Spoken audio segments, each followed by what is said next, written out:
ABC.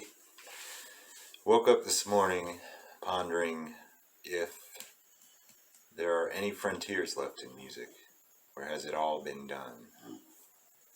I'm making this because I'd like it to be a conversation. I'd really like your input.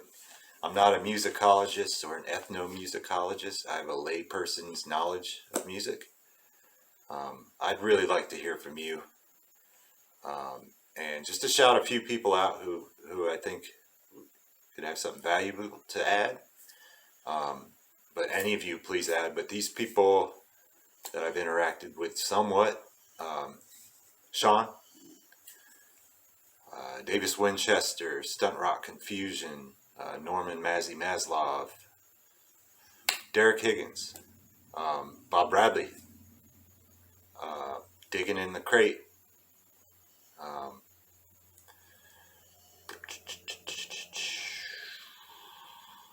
any one of you, please chime in. I want to hear from you.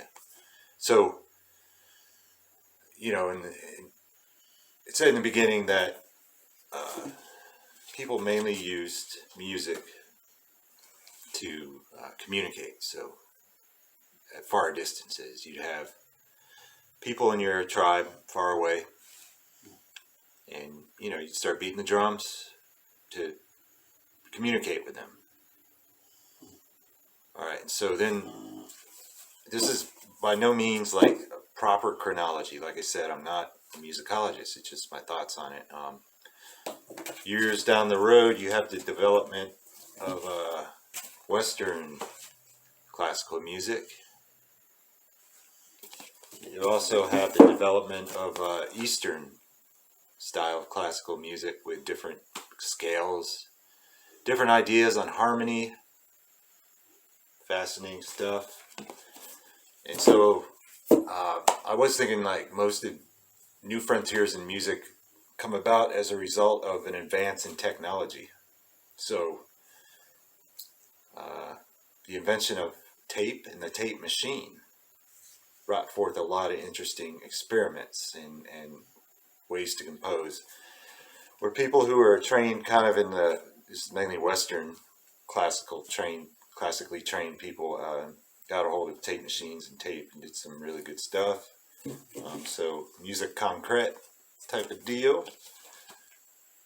So you have people like John Cage, Luciano Berio,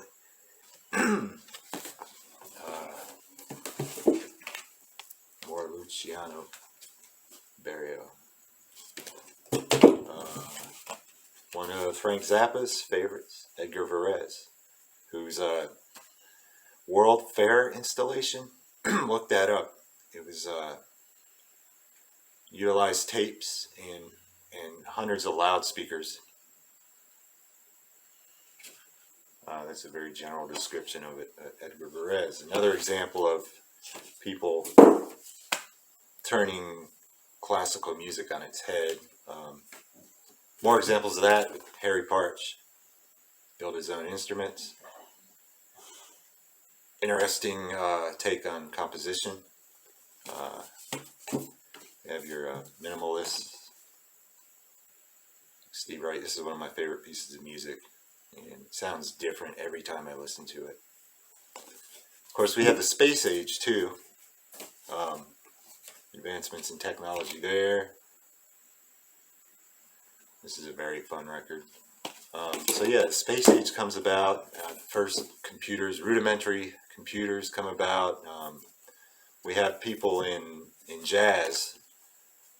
This is Ornette Coleman's science fiction, pushing the limits of what jazz is, like questioning making people question what is jazz. It's one good example there. Later on, 70s, you had anti-music. Is it music? Or is it noise? Is it what? Anti-music. The whole no-wave movement. You have the inventions of drum machines and samplers, and the turntables being used as an instrument, with the advent of hip-hop.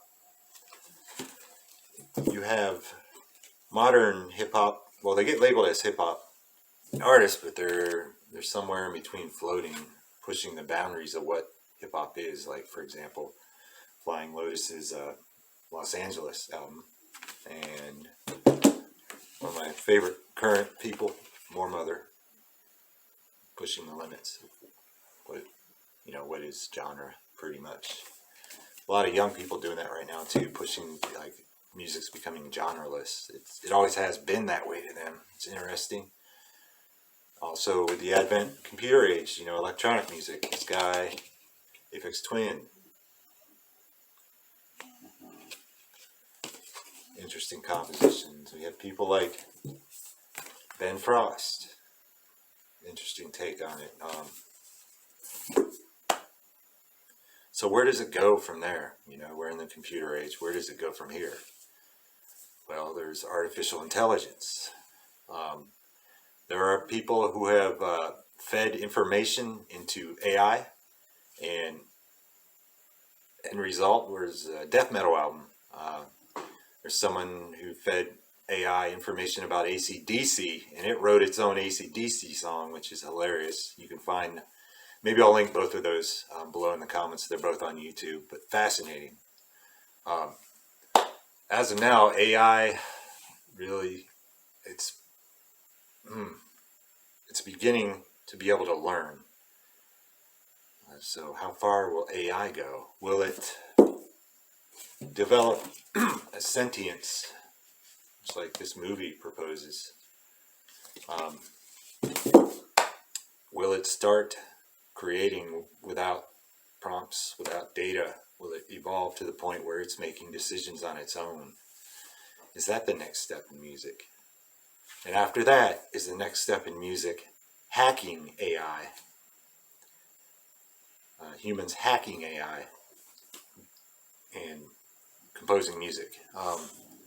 There's been many novels, films about AI. So a lot of great science fiction, a lot of great films that ponder that. So, but I'd like to hear from you. Is the end game, does it end up in pure tones, like Close Encounters from the Third Kind, where he's using the pure tones of that keyboard to communicate with the ship? Is that the end game? Like, where does it go? Are there any new frontiers? Kind of left out synthesis, which there's a lot of interesting, there's like a modular synth rebirth right now. People using that to compose music. So anyways, I'd love to hear from you. Where does it go from here? Yeah. Hope you all have a good day and happy spinning. See you soon.